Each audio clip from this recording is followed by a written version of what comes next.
Mix by DJ Kanchan Raj Hajipur Vaishali.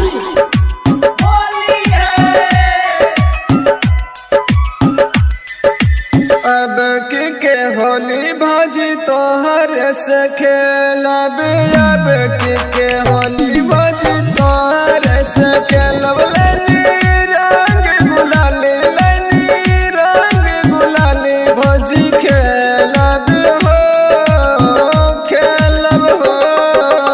अब के होली नहीं तोहरा संगे खेलब, अब के होली नहीं तोहरा संगे खेलब। तू तो मारल तंगो रंग दे मारंग रंग नहीं झेलब हो, झेलब हो।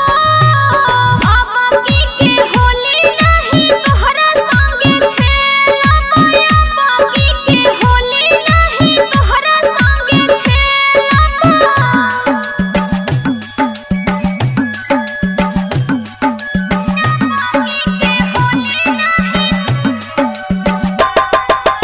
Mix by DJ Kanchan Raj Hajipur Vaishali.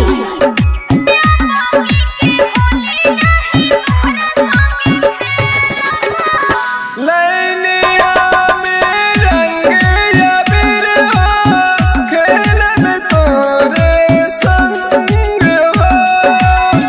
नाही खेलब तोहरा से रंगवा, करेला तू त तंग हो।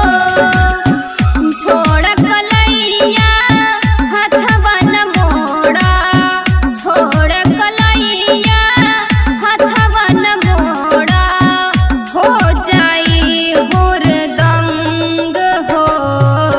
अब के होली भौजी तोरे संग खेलब, अब के रंग भौजी तोरे संग खेलब। मनी बात हमारी, मनी बात हमारी भौजी खेलदा, खेलदा।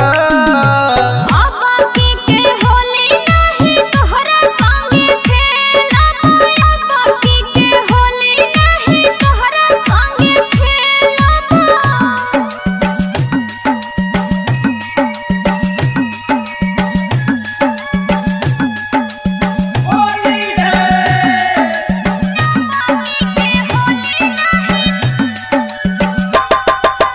Mix by DJ Kanchan Raj Hajipur Vaishali.